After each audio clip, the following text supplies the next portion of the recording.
Olá, pessoal, boa noite. A gente está aqui no nosso programa de educação continuada da Sou Cannabis. A gente faz esses encontros com o propósito de ampliar o nosso debate a respeito da parte clínica, fazer uma troca também de experiência entre os profissionais e trazer um pouco também de conteúdo teórico, técnico. E hoje a gente abriu esse tema, né, da cannabis na veterinária.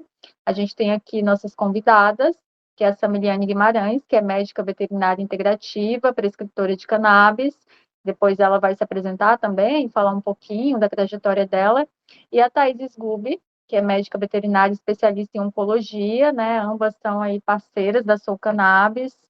A gente também tem algo novo, assim, na associação, né, que agora a gente tem um catálogo exclusivo para uso veterinário, porque antes o nosso catálogo, ele tinha uma parte, assim, bem educativa, né, mas tudo voltada para a parte humana, e agora a gente tem um material também de apoio, né, esse catálogo, ele tem até uma parte explicando sobre o sistema endocannabinoide animal, as principais indicações, depois o Regis vai falar um pouquinho a respeito desse catálogo, apresentar para vocês, e espero que todo mundo que está aí possa desfrutar desse encontro, aproveitar, né, para trazer suas contribuições também.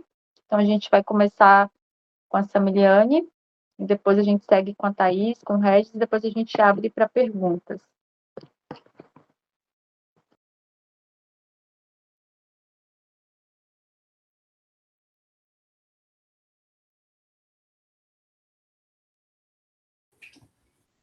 Então, boa noite, pessoal. Espero que todos estejam bem. Eu sou a Samiliane Guimarães, sou médica veterinária integrativa. Eu tenho especialização em acupuntura, fitoterapia, em cannabis medicinal também. Estou participando da primeira pós em endocannabinologia veterinária, especificamente veterinária, então isso é um progresso muito para a nossa área. E trabalho com a cannabis medicinal, né, com a prescrição há 5 anos. Mas também atuam com outras técnicas de modulação do SEC, né, que é o Sistema Endocannabinoide Endógeno. Então, é um prazer estar aqui com vocês, para poder realmente discorrer mais sobre, né, apresentar, elucidar essa ferramenta maravilhosa e terapêutica que é muito promissora aí na estabilização, né, de casos crônicos, na melhora de qualidade de vida, de conforto, e contribuir com a longevidade e com o bem-estar dos nossos pacientes. Então, começando rapidamente, né, cannabis e doenças crônicas e também de cunho imunomediadas. Vamos lá. Primeiramente, assim, é bem interessante da gente trazer, né, elucidar o que são as doenças crônicas, né? Doença crônica é um termo que a gente utiliza muito, mas que é bem, assim, explícito, que é o quê? Uma condição que, muitas vezes, ela vai perpetuar naquele organismo e naquela vida durante toda a vida, né? Então, a doença crônica, muitas vezes, ela não tem uma cura, mas ela tem um controle, ela tem um tratamento. E ela é de cunho degenerativo porque, geralmente, ela é degenerativa, é progressiva, de duração lenta, né, e longa. Acaba fazendo com que processos que possam reduzir aí o bem-estar do paciente a longo prazo, por ter consequências e sinais clínicos que comprometem esse bem-estar e essa qualidade de vida. Então, doenças crônicas degenerativas a gente já conhece, né? Mas para explicitar um pouquinho, aqui tem alguns exemplos que são os mais característicos, que a gente vê que é a dificuldade aí dos nossos tratamentos na ciência médica atual. Que são as doenças crônicas degenerativas? Osteoartrite, as doenças neurológicas de cunho epilepsia, doença de disco intervertebral, a gente tem distúrbios endócrinos, câncer, doença renal crônica, do fígado, hepatopatia, cardiopatia. E as de cunho imunomediada é quando a gente tem uma resposta desequilibrada do sistema imunológico a aquele fator. Então, muitas vezes, o próprio corpo, né, daquele organismo, do nosso paciente, ele reage de uma forma descontrolada. Isso caracteriza ser uma doença imunomediada, tá? Então, a gente tem como exemplos anemia hemolítica imunomediada, tem a doença inflamatória intestinal, a dermatite atópica, que é muito comum. Temos também as de cunho imunes, né, genéticos, como lúpus, pênfigo, e também tem as doenças infecciosas que caracterizam imunomediadas pela reação exacerbada desse corpo a esse patógeno, como, por exemplo, leishmaniose, que é muito comum também para nós veterinários. E quais são os desafios, né, dessas doenças crônicas e imunomediadas? Os desafios no tratamento alopático é o que a gente vê, porque se trata de um desequilíbrio constante. Então, a inflamação, por exemplo, persistente naquele organismo, gerando sinais clínicos, gerando e perpetuando essa degeneração. Então, a gente tem uma sensibilização central, né, o sistema nervoso, ele fica hiperreativo, ele fica em processo inflamatório, né, cursa muitas vezes com dores que precisam, né, de um controle ao longo dessa jornada. E o que a gente depara? Que a forma de controle alopático, geralmente, é com o uso de anti-inflamatório convencional, né, ou seja, a gente tem aí como recurso os AINES, né, o tal do meloxicam, o carprofeno, temos também nas imunomediadas o uso do corticoide, né, do glicocorticoide para a gente.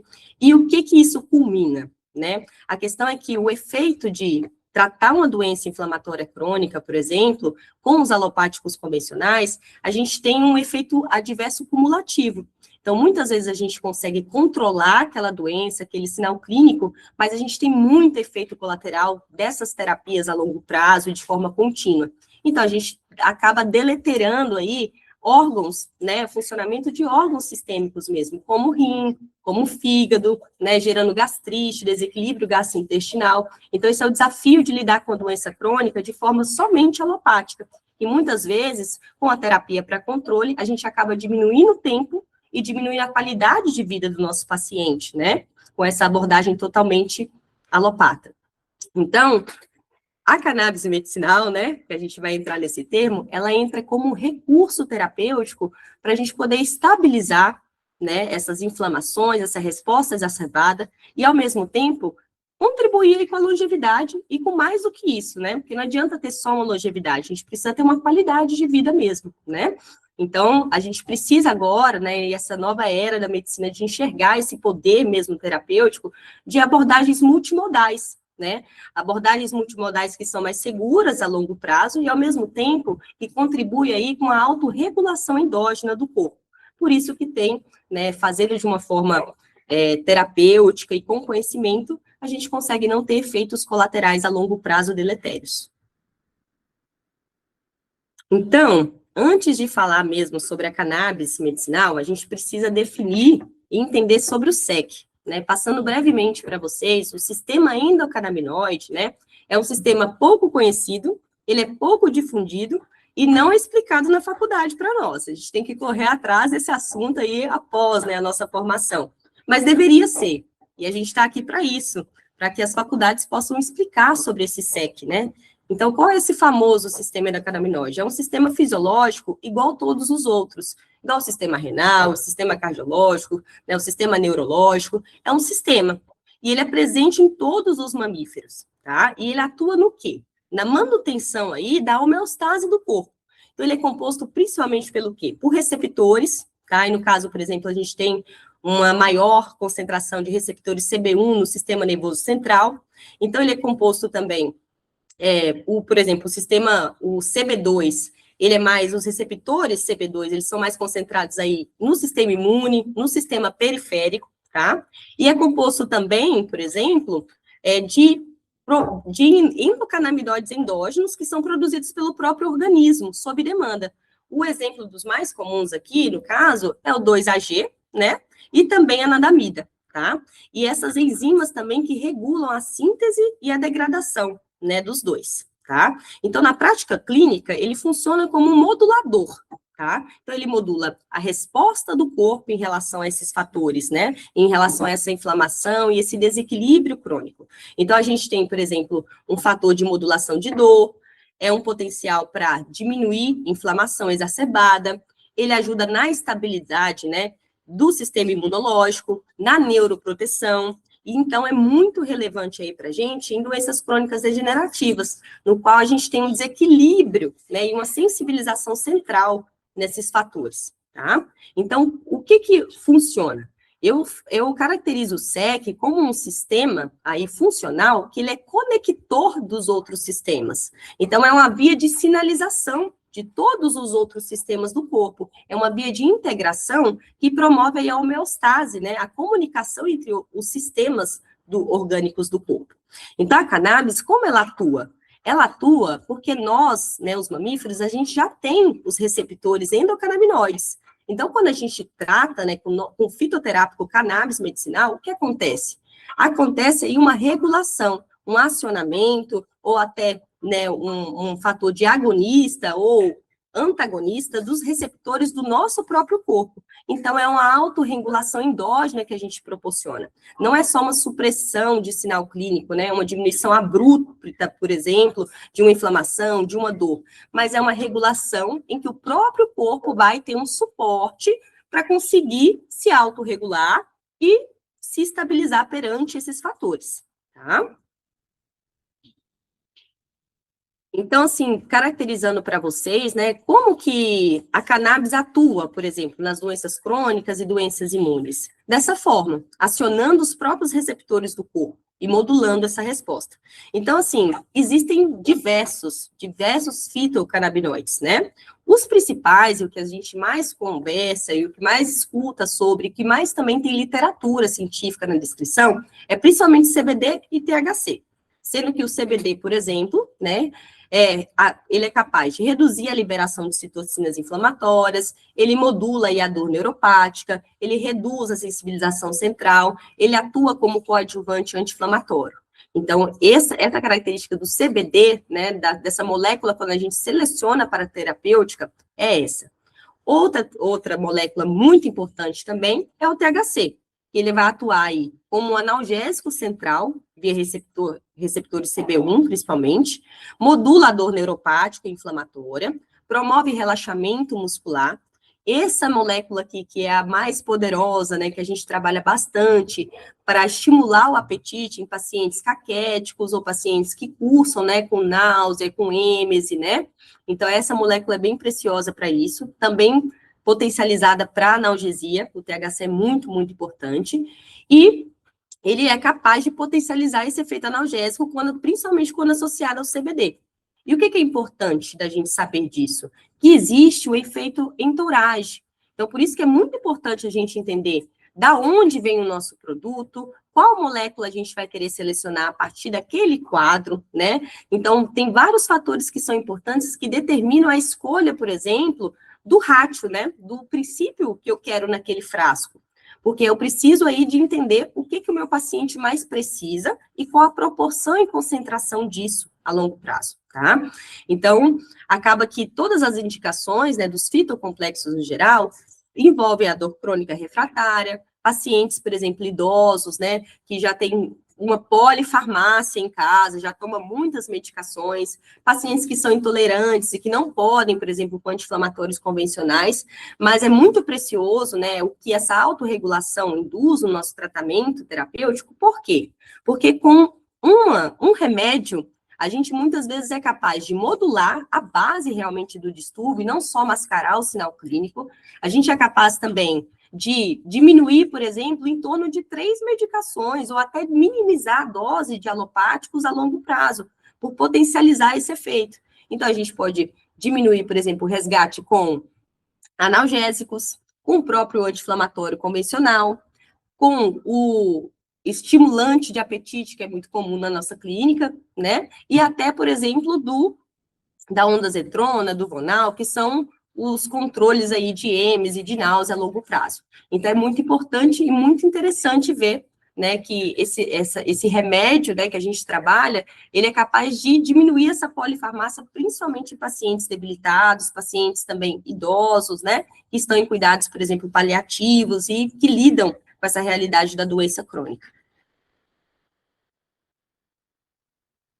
Eu trouxe para vocês aqui, porque como é uma proposta de um encontro breve, né, para ter conhecimento também, a gente pode até liberar, eu posso mandar para vocês também esses artigos na íntegra, mas de entender que por mais que agora seja difundido esse conhecimento, né, que é recente, por exemplo, em sociedade geral, a gente já trabalha com respaldo científico e técnico mesmo. Então, a gente tem trabalhos científicos mesmo para poder realmente comprovar essas ações que a gente já vê essa transformação na nossa prática, né, clínica, tá? Então, aqui de evidência e segurança, né, o que a gente tem atualmente, literatura?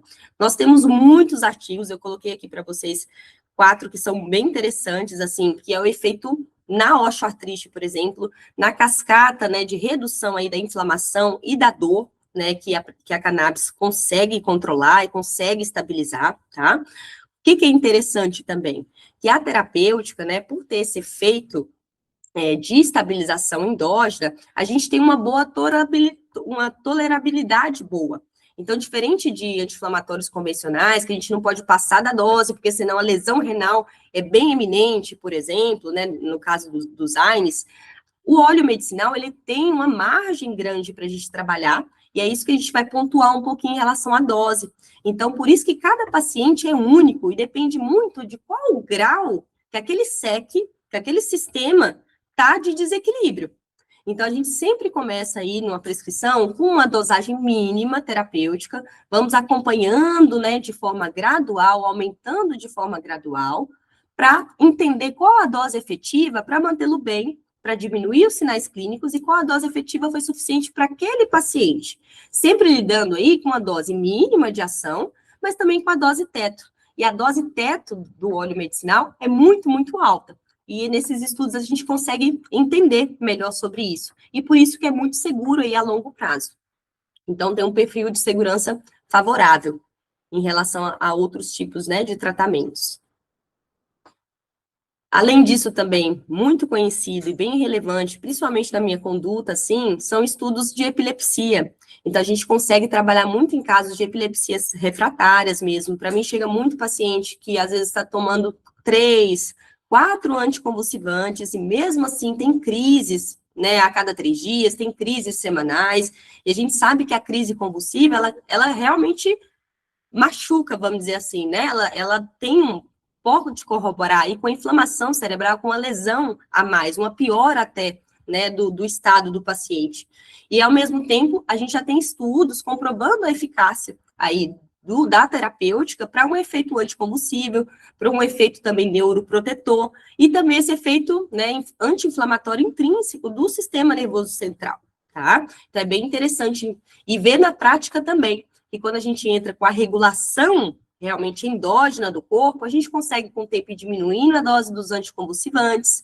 Qual que é a vantagem disso? O paciente que toma 3, 4 anticonvulsivos durante 2, 3 anos, muitas vezes já chega para nós, para esse cuidado, com hepatopatia, com a doença do fígado já ativa, então já vai ter sinais de gastroenterite por consequência, de desbiose, né, de inflamação intestinal por consequência. Então, a gente consegue aí promover o quê? Uma estabilização dessas crises e, ao mesmo tempo, diminuir a dose de outros fármacos e melhorar também os sinais clínicos, os sinais colaterais, né, que o uso dos alopáticos durante muito tempo ocorreram, né, fizeram naquele organismo, tá?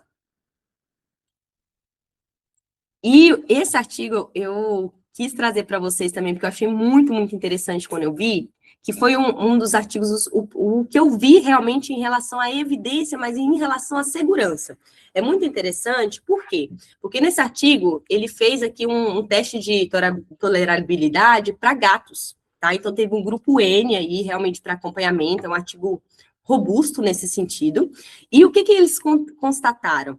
Que a dose máxima do CBD ali, né, a dose mínima do CBD para gerar um efeito colateral, porque como todo fármaco, como todo remédio, a gente tem que ter a dose, né, vamos dizer assim, a dose teto, que acima disso pode gerar, né, uma toxicidade para o sistema, e a dose aqui, gente, é 30,5 miligrama quilo de CBD para gerar algum sinal. E quais são os sinais que eles viram nesse estudo?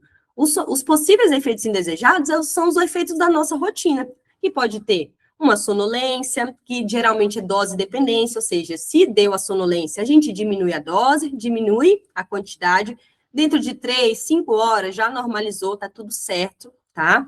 E outras também evidências em alterações de TGI.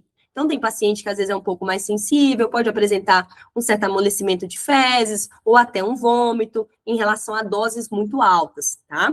Mas nesse artigo, só para vocês entenderem em relação de comparativo, quando a gente inicia a prescrição, né, e o acompanhamento desse paciente, que é muito mais importante, acaba que a gente sempre começa muito gradual, por ter essa questão da variabilidade de resposta, e principalmente para os nossos pacientes animais, né? Então, a gente começa na rotina, a gente inicia em relação em média, 0,1 miligrama quilo de CBD a meio miligrama quilo de CBD por quilo, né? Então, se a gente for ver essa dose que é usualmente que a gente usa, para uma dose teto, a gente modula esse sistema, a gente tem uma margem muito grande aí de trabalhar, né, sem gerar, por exemplo, uma toxicidade para esse sistema. Então, é super seguro nesse sentido de não causar realmente o efeito colateral aí, indesejado a longo prazo para o sistema orgânico daqueles indivíduos, tá? Em relação, por exemplo, ao THC também, né, a dose para gerar colateral desse estudo em gatos foi uma dose de 41,5 miligrama quilo. E pelo menos na minha rotina, geralmente a gente trabalha em média, no máximo de THC aí, de meio a 1 miligrama quilo. Então, é uma dose, assim, que com muito pouco a gente já consegue modular, já consegue ver uma melhora desses sinais clínicos, uma melhor resposta, sem precisar nunca chegar nessa margem aqui, como foi pontuado nesse artigo. E o que é mais interessante e relevante desse artigo também? Que se vocês observarem aqui, ó, no terceiro ponto, que a dose de um óleo equilibrado foi uma dose menor de teto para poder dar colateral. Isso é por quê? Isso é devido ao efeito entourage. Então, também, a forma como é produzido, né, o nosso remédio, ela importa e muito. E saber que quando a gente tem, por exemplo, o efeito entourage, né, de toda a planta ali para a produção desse remédio, a gente tem uma hiperpotencialização, porque a planta, ela é sagrada, e a planta, os fitocomplexos dela, trabalham juntos para se potencializar em efeito.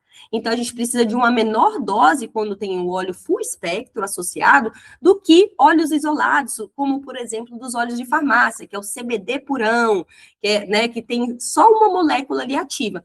E nesse estudo foi capaz de até, não foi esse o foco, mas elucidar esse efeito entourage, que até da mesma forma que um óleo equilibrado, né, consegue ter uma resposta, uma hiperpotencialização aí da resposta terapêutica, ele também precisa de uma menor dose aqui para poder gerar o efeito colateral, tá? Então, é muito interessante, assim, na rotina, a gente evidenciar o quão seguro é, né, o uso terapêutico da cannabis medicinal. E a gente já tem realmente artigos para comprovar isso, né, o que a gente já vê na rotina em todos esses anos, tá? E a aplicação clínica responsável. Então, o que é mais importante, né? Falando dessa questão de efeitos indesejados e tudo mais, mas o que mais é importante é a gente, quando vai abordar o nosso paciente, já elucidar isso, né, para o tutor, para o responsável, de que não é uma terapia milagrosa. Não quer dizer que o óleo medicinal vai sanar ou vai curar esse processo degenerativo crônico, tá? Mas, ao mesmo tempo, a gente também tem que entender que não podemos fazer aí um uso indiscriminado. É muito importante a gente saber e conhecer muito bem quais as moléculas que queremos trabalhar, qual o intuito terapêutico, nessa questão de dosificação, até o comportamento, né, do paciente envolve e nos ajuda nessa escolha, por exemplo, do ratio, do tipo de óleo, tá? E, ao mesmo tempo, a gente não pode também entender que, vamos entrar com a cannabis, então a gente não vai fazer mais nada da alopatia, ou a gente não vai fazer a cirurgia que está precisando. Por quê? Porque são terapias complementares, né? Então, a terapêutica da cannabis, a gente não vai suspender todos os remédios e ficar na cannabis, até porque, por modular, né, o próprio sistema desse organismo, a gente sabe que a modulação do SEC é algo que demora, é lenta e progressiva, porque a gente teve anos aí de um desequilíbrio, anos de um processo degenerativo crônico, então a gente tem que explicar nessa prescrição que vai demorar também a gente modular esse sistema até estabilizar esses processos. Por isso que mais do que prescrever, e até saber prescrever, o mais importante do prescritor mesmo é ele fornecer e se interessar pelo acompanhamento do paciente, porque cada um, né, responde de uma forma, e a gente vai dosificando, né, e titulando a dose específica para manter aquele paciente bem com o acompanhamento, porque não adianta a gente chegar, né, com uma dose cheia, uma dose forte, que está descrita na literatura, sendo que a gente quer promover uma modulação, e não só realmente uma resposta imediata, e nem pode, porque se a gente tem uma alta dose sem acostumar esse sistema a se autorregular, muitas vezes a gente vai pegar só o colateral, E os mais comuns são sonolência, sedação, né? Em raros casos pode dar euforia, mas também pode acontecer, principalmente em pacientes muito ansiosos, quando a gente trabalha, por exemplo, com THC alto, tá? Eu já tive experiência disso. Então, assim, cada um é único, mas o mais importante é a gente saber titular e acompanhar esse paciente para ele ter realmente o aproveitamento da terapêutica e a estabilização mais rápida possível, tá? Então, é importante aqui para a gente a individualização do protocolo sempre, tá? Esse escalonamento gradual, então, às vezes a gente começa, né, igual eu referenciei para vocês, uma dose de 0,1 miligrama quilo de CBD é muito, muito pouco, mas é só para ir acionando os receptores, acionando essa modulação, e aí titulando, escalonando essa dose devagarzinho, e muitas vezes é surpreendente. Paciente com uma dose mínima de 0,2, 0,3 miligramas quilo, muitas vezes já responde com estabilidade. Então, a gente não precisa ir subindo essa dose. A gente sempre vai respeitar realmente a resposta terapêutica daquele organismo, tá? O mais importante é essa parte do monitoramento. E uma parte muito importante mesmo é esse monitoramento e acompanhamento por um médico endocrinologista. Tá? Então, para vocês que estão aqui, né, que estão se interessando, eu fico muito, muito feliz de ter mais pessoas para entender sobre, né, essa ferramenta terapêutica maravilhosa e muito promissora no bem-estar e na qualidade, mas é importante também estudar cada tipo, né, de ação de cada fitocomplexo, como a gente pode modular também a partir do manejo terapêutico, né? O que modula o SEC? Exercício físico, alimentação, tem outras práticas integrativas, como a acupuntura, alimentação natural também, então, uma nutrição adequada. Então, tudo isso é uma forma de regular os nossos receptores, regular o SEC daquele organismo. E é muito interessante quando a gente faz a cannabis para potencializar e estabilizar esse processo. Então, é muito a questão de estudar também, né?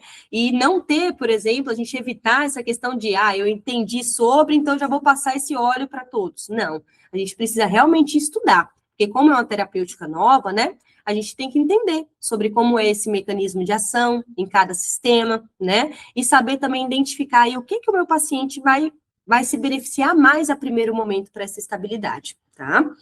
Então, tem um grande potencial de auxiliar no bem-estar, na estabilidade, na longevidade, mas acontece, às vezes, de ter esse uso indiscriminado.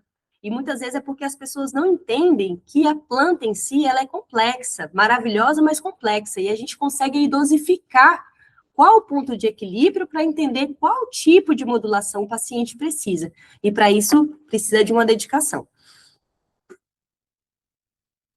E, no mais, vamos ver a Thaís, depois eu me abro para as dúvidas. É isso, galera. Gente, vamos lá. Eu vou começar minha apresentação. Eu vou pular algumas coisinhas, porque a Sami falou muito do SEC, e é muito legal falar de SEC, é muito legal falar do sistema endocannabinoide. Essa parte introdutória, ela é necessária, a gente precisa entender, né, essa questão introdutória para a gente poder seguir com o tratamento, com a prescrição. Deixa eu ver se está passando. Tá passando, gente? Tá não, né? Tá não, tá. Eu tinha montado uma apresentação baseada, então, no início na modulação do sistema endocannabinoide, mas eu vou pular essa parte, tá? A Sami já deu uma falada boa aí sobre o sistema. É um sistema, então, que vai fazer a manutenção, a homeostasia do organismo, né? É um sistema que trabalha junto ou controla o nosso sistema neuroendócrino, um sistema estabilizador da nossa fisiologia. Nos cães, nos gatos, nos mamíferos de forma geral, o sistema endocannabinoide ele está presente. E a gente sabe que tem vários fatores que interferem na homeostasia do sistema, tá? Principalmente, como a Sami falou, os processos inflamatórios, processos crônicos, processos agudos, as doenças, os fatores genéticos, né, de forma geral, e o estresse, né, gente, que hoje eu acho que, eu não sei vocês, mas o tanto que eu pego de cão e gato com síndrome de ansiedade e de ansiedade de separação é coisa de louco. Então, a gente está vivendo uma geração ansiosa, a gente está vivendo uma geração que passa ansiedade para os cães, para os gatos, porque a gente traz eles muito para perto, e isso traz uma interferência na homeostasia do sistema de forma geral. A gente aproxima eles da nossa realidade, né, aproxima eles do nosso ambiente e traz também, né, as alterações para eles de forma geral. A Sami falou dos receptores também, não vou entrar nos receptores, mas, de forma geral, os endocannabinoides, eles funcionam como chave fechadura. Então, nós produzimos endocannabinoides, os principais são o 2-AG e a anandamida. Esses endocannabinoides, eles entram nos receptores, que são os principais CB1 e CB2. E a gente sabe que a cannabis, ela tem os fitocannabinoides, que, de forma molecular, são muito parecidos com a anandamida e o 2-AG. Então, a gente consegue suplementar a falta da anandamida e do 2-AG no nosso organismo quando a gente utiliza da terapêutica com a cannabis, fazendo com que a gente consiga uma homeostasia do sistema endocannabinoide de uma forma melhor, digamos assim. Então, a cannabis, né, a gente possui aí os fitocannabinoides, que são semelhantes aos endocannabinoides, e a gente consegue a modulação do sistema dessa forma. E aí, gente, a gente cai no que havíamos conversado. A gente vive uma geração, e não só em relação à parte de prescrição veterinária, que tudo a gente pega na internet, tudo a gente pega de forma muito fácil e copia, né? Tudo é uma receita de bolo. E não é bem assim, tá? A prescrição, ela é totalmente individualizada. Não é só prescrever. A gente sabe que a expressão dos receptores varia muito, varia de acordo com o órgão-alvo que a gente quer, a terapêutica, varia de acordo com o tecido. Se é um tecido lesionado, a gente sabe que a gente vai ter mais receptor ativo, a gente vai ter mais receptor naquele local. Muda de acordo com a espécie, a gente sabe que tem espécies que têm mais receptor, então são espécies que talvez vão estar mais suscetíveis a uma toxicidade. E a gente precisa estimular esse sistema. Não adianta nada você ir lá e chuchar a cannabis no paciente sem estimular o sistema endocannabinoide dele, tá? A gente vai acabar... É claro que a gente vai ter uma ação de fato, mas a gente não vê uma ação terapêutica interessante quando a gente não estimula esse sistema. E a estimulação do sistema, ela vai ser diferente dependendo do paciente, dependendo da resposta que você quer. Um paciente ansioso, por exemplo, a gente vai utilizar ali um óleo, na maior parte das vezes, um óleo high CBD. A gente vai ter que estimular o ambiente daquele paciente. A gente vai ter que estimular o SEC de uma forma diferente, por exemplo, para um paciente que vai utilizar do high THC para um controle de dor. Então, vai ser um estímulo totalmente diferente, tanto da terapêutica, quanto do sistema endocannabinoide. Então, a gente tem que entender o que eu estou prescrevendo, o porquê que eu estou prescrevendo, qual é a rotina do meu paciente, o que está acontecendo com o meu paciente para que eu, né, consiga uma terapêutica da melhor forma possível.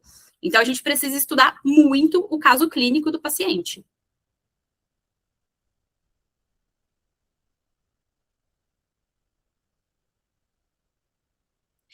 E aí, falando propriamente dizendo do câncer. O câncer, ele é uma disfunção de sistemas fisiológicos, né? Então, ele vai causar uma disfunção do sistema endocannabinoide de forma geral. Os canabinoides, eles têm o potencial de alterar a proliferação celular tumoral, e aí eu vou explicar como. Eles têm o potencial de induzir a apoptose de células tumorais, e ele é muito importante, e isso é muito pouco falado, na atividade antitumoral. A gente consegue inibir proliferação celular tumoral, a gente consegue modular o sistema imune, a gente consegue inibir a angiogênese, a gente consegue, inibindo a angiogênese, inibir a indução de metástase, e a gente consegue induzir a apoptose, que seria a morte celular programada, tá? Isso por quê, gente? Porque a cannabis, ela tem o potencial de limitar algumas vias de proliferação do tumor, e ela tem o potencial de estimular algumas proteínas que vão induzir a morte celular tumoral. Então, ela age lindamente, e é muito bonita essa ação, ela age lindamente como uma quimioterapia inteligente. O que ela faz? E aí, isso é muito mais elucidado em alguns tipos de tumores, e a gente vê, de fato, uma resposta em alguns tipos de tumores muito maior do que em outros. E aí, eu vou falar um pouquinho da minha experiência para vocês. Mas o que acontece? Eu não tenho uma ação como a quimioterapia. A quimioterapia, quando eu faço uma quimioterapia, eu vou ter uma ação em tecido saudável e eu vou ter uma ação em tecido não saudável, em tecido tumoral, propriamente dizendo. Então, aí eu tenho os efeitos colaterais. Eu tenho vômito, eu tenho a diarreia, eu tenho a perda de pelos, de cabelos, né, nos humanos. A cannabis, ela não age dessa forma. Ela vai agir só na celularidade tumoral. Ela vai agir só na celularidade ruim, digamos assim. Eu não tenho efeitos colaterais pensando no efeito antitumoral e não tenho efeitos colaterais com a cannabis dessa forma. Então, ela vai agir de uma forma como se fosse uma quimioterapia inteligente de fato. Ela vai agir na ação antitumoral, mas eu não tenho os efeitos colaterais que uma quimioterapia teria. Eu não estou dizendo que ela substitui uma quimioterapia, não é isso. Mas eu estou falando que ela associada a um quimioterápico, gente, é lindo, porque ela tem a ação de, além de ajudar a quimioterapia, ela vai ajudar nos efeitos colaterais da quimioterapia também. Então, isso eu vou falar um pouquinho mais para frente. Pacientes que têm vômitos ou que são muito ansiosos, às vezes a gente não consegue pegar a veia do paciente, o paciente não para quieto, e às vezes é um show, assim, para fazer a quimioterapia, tadinho, chega em casa cansado porque tá ansioso. Gente, a cannabis, ela é maravilhosa. Além de toda essa ação antitumoral, ela ainda pode ajudar o paciente a ficar mais relaxado na quimioterapia, e ela ainda pode, dependendo de como a gente formular esse óleo, ela ainda pode diminuir efeito colateral no pós. É muito legal o uso da quimioterapia na oncologia. E aí eu coloquei alguns artigos para vocês entenderem. Esse artigo, ele fala, tem muito artigo de tumor de mama, tá, gente? Ele é bem estudado. Então, esse artigo, ele fala da redução da progressão do câncer de mama pela inibição de uma das principais vias de tumor, que é o AKT-mTOR. Aqui é muito legal esse artigo, porque eu tenho muitos pacientes com carcinoma urotelial que fazem uso da cannabis e eu, de fato, vejo muita efetividade. Ele fala da combinação da cannabis e da quimioterapia em pacientes com carcinoma urotelial. E aí, nesse artigo, fala que e inclusive eu usei esse artigo para justificar o uso da cannabis com uma paciente, eu vou falar para vocês. Ele fala que quando entrou com a quimioterapia e a cannabis, a quimioterapia ela teve mais efeito de benefício do que só o uso da quimioterapia de fato. E eu tive uma paciente que a gente utilizava da quimioterapia, uma paciente que não estava respondendo bem à quimioterapia com carcinoma urotelial em região de trígono, que foi muito chato, ela não estava respondendo, o tumor estava progredindo, a gente queria fazer a troca de quimioterapia, mas era muito complicado, porque a gente estava ali na quimioterapia que mais tinha efetividade naquele caso, e eu falei para ela, olha, vamos tentar fazer a cannabis, já era uma paciente muito estressada, a gente queria fazer uma formulação ali do óleo, e, gente, foi muito legal o caso, eu queria ter publicado esse caso. A gente começou a fazer a quimioterapia, fez uma sessão, 2 sessões, 3 sessões, a gente começou a fazer a cannabis, o tumor regrediu, diminuiu de tamanho, o ultrassom seguinte, ele diminuiu de tamanho, desobstruiu a região de ureter, a gente continuou com o mesmo quimioterápico e foi muito legal. Depois a gente trocou de quimioterapia, né? Porque, enfim, deu a data do protocolo, tem uma quantidade máxima que a gente precisa fazer. E ela tá até hoje comigo, fazem 3 anos, é uma paciente que tá super bem, ela faz uso da cannabis ainda, e ela tá firme e forte, sem nenhuma obstrução, ela é maravilhosa. E ela é um caso que, assim, daria para publicar lindamente, porque ela teve uma resposta excelente. E, assim, é sensacional. Esse caso eu acho muito legal. E outros, né, também que a gente tem aí, que eu vou falar mais para frente para vocês. Muitos pacientes eu faço controle de dor com a cannabis, não só da parte oncológica, mas eu uso muito para pós-operatório. São pacientes que, às vezes, eu faço no pós-operatório e continuo usando a cannabis porque os tutores veem efetividade e a gente continua, óbvio, né, porque a ideia é essa. Mas mastectomia, a gente subestima a mastectomia, gente. Mama é uma região muito sensível. E a gente acha que mastectomia, você tem que fazer a mastec ser liberado para casa na hora que faz. Fez mastec, deu ali os pontinhos, fica meia horinha na clínica e libera para casa. Gente, mastec dói demais. Quando a gente tem ainda processos tumorais inflamados, com secreção, processos grandes, é muito complicado. Eu gosto muito de entrar com a cannabis de forma prévia. Geralmente eu uso uma dose aí um pouco maior e com high THC, mas aí depende do paciente, tem que formular. Amputação de membro, pacientes que têm tumores ósseos, que dói muito, com certeza é a primeira indicação. Exenteração, que são aí, né, procedimentos cirúrgicos bem extensos, bem complicados. Auxílio de paciente com metástase pulmonar é sensacional. Metástase pulmonar dói muito, pulmão é muito enervado, muito vascularizado, então responde muito bem. É um tipo de tumor que a longo prazo acaba não respondendo bem a alopático, então é bem legal o uso da cannabis. Tumores inoperáveis, carcinoma inflamatório é maravilhoso, gente. Pomada de cannabis para carcinoma inflamatório é muito legal.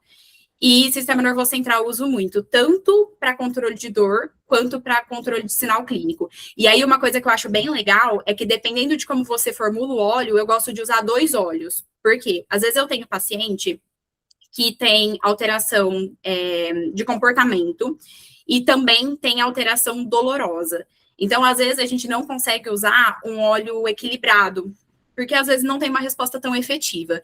Então, dependendo, eu faço ali uma logística durante o dia para usar 2 óleos diferentes, e aí a gente vai, né, avaliando como que é a rotina do paciente, do tutor, geralmente dá certo. Controle de efeito colateral da quimioterapia é sensacional, o controle para náusea da cannabis é muito legal. Estímulo de apetite, normalmente a gente usa, mas eu uso muito para controle de náusea, muito mais.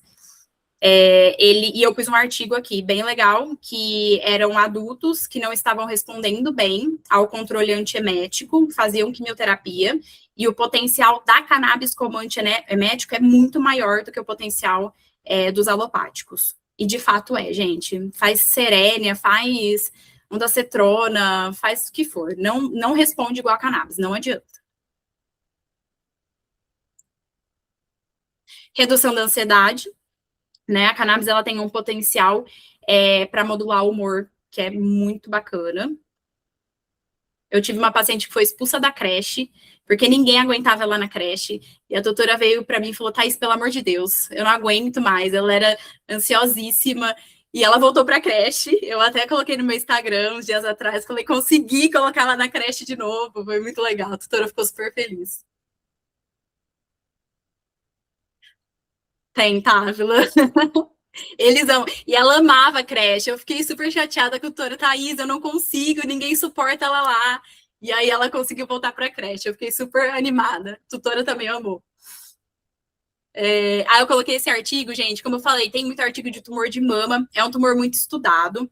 Então, eu acho que é um tumor mais fácil, né, de ser estudado, por conta da quantidade de pacientes que, infelizmente, tem, né, esse tipo de tumor, tanto na medicina humana quanto na medicina veterinária. E aí, aqui a gente vê, né, que o THC, ele pode aumentar a expressão do receptor beta-de estrógeno, que é uma proteína das células de mama. E essa proteína, ela é capaz de suprimir a proliferação de células cancerígenas. É um estudo super legal. Se vocês tiverem oportunidade, leiam esse estudo. É super legal. Eu uso esse estudo para mostrar para os tutores. Eu acho bem legal. Eu acho legal vocês terem também uma pastinha. Eu sempre falo, você quer que eu mando para você os estudos? Às vezes nem é para isso eu consulto, é para outra coisa. Eu começo a abordar o assunto e falo, você quer que eu te mando? Eu te mando os estudos. Porque é assim que você acaba com a ignorância em relação a esse assunto. E aí, quando eles veem que, de fato, a gente tem como comprovar, né, cientificamente o que a gente está falando, eles mudam a cabeça deles e a gente começa uma terapêutica que vai fazer total diferença na vida deles e dos nossos pacientes. E aí eu coloquei 3 estudos aqui que são bem legais, que falam da parte de câncer, especificamente. E esses estudos, eles falam da ação de apoptose, que é a morte celular programada de tumores, da imunomodulação, que a cannabis ela faz uma imunomodulação muito legal. Controle de dor oncológica, eu acho a cannabis sensacional para controle de dor oncológica. Eu tinha muito problema com dor oncológica, sempre tive. Na verdade, é o meu maior problema, né? É o maior problema do oncologista. Mas depois que eu comecei a estudar e que eu comecei a prescrever cannabis, metade dos meus problemas acabaram. A ação antimetastática, né, que a gente tem com a cannabis, a ação anti-inflamatória que a gente já conhece, né, anti-angiogênese, e o bloqueio do ciclo celular tumoral. Esses artigos são bem legais para vocês terem e para vocês lerem. E aí, como eu falei, gente, entendam, prescritores, não existe uma receita de bolo. Vocês precisam entender o que o seu paciente precisa. E é muito legal essa formulação, essa questão que vocês podem associar mais de um óleo. vocês podem entender a necessidade do paciente de vocês em relação à rotina deles, à logística ali de administração. Façam graduação de gotas, gente. O tanto que eu pego de prescrição, de porcentagem 10%, e assim, uma quantidade de gotas que chapa o bicho, não tem necessidade disso. Vocês têm tempo, como a Sami falou, gente, esse sistema, ele tava ali, ó, sendo alterado tanto tempo, não tem que ter pressa agora, tá tudo bem, a gente vai conseguir. Então, vamos começando, caminhando, aumentando gota, vamos ver o comportamento desse paciente, vamos ver como vai ser a resposta. É claro que tem paciente que a gente tem uma maior urgência. Eu trabalho com oncologia, eu sei como os tutores são desesperados, e eu entendo que, às vezes, quem tem dor tem pressa. Então, às vezes, a gente tá desesperado, a gente tem que ter uma maior urgência, mas a gente precisa entender que tudo tem seu tempo. E a terapêutica é assim também. A gente não vai modular o sistema endocannabinoide de um dia para o outro. Então, a gente precisa ir com calma para a gente não trazer um efeito colateral que não é desejado naquele momento. Então, aprendam a fazer graduação de gotas.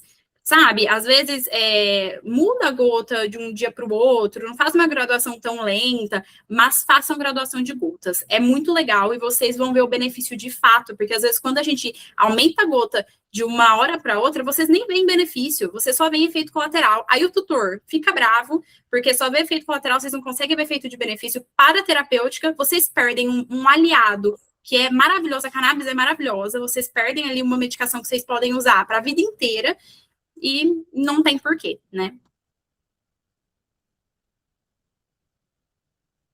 E o que a gente quer, né, gente? A melhora de qualidade de vida. Na verdade, a gente estudou muito para isso. A gente sabe que o veterinário, ele ama o que ele faz. E a gente pensa na qualidade de vida e na melhora dos pacientes. A gente quer promover o bem-estar e o conforto.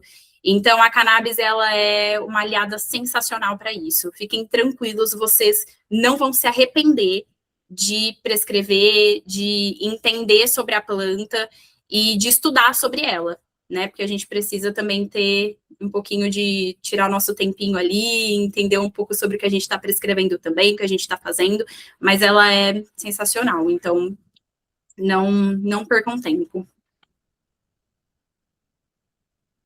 E é isso, gente. Eu fui um pouco mais breve, eu falo rápido às vezes, mas eu espero que vocês tenham se beneficiado dos slides e que eu tenha ajudado aí em alguma coisa para a rotina de vocês. Obrigada, Thaís. Obrigada, Sami. Nossa, que aula maravilhosa, né? Estou encantada. Assim, a gente trabalha aqui na ponta, né, com os tutores, com os veterinários, e às vezes a gente não se dá conta, né, de toda essa aplicabilidade, assim, na prática. E incrível.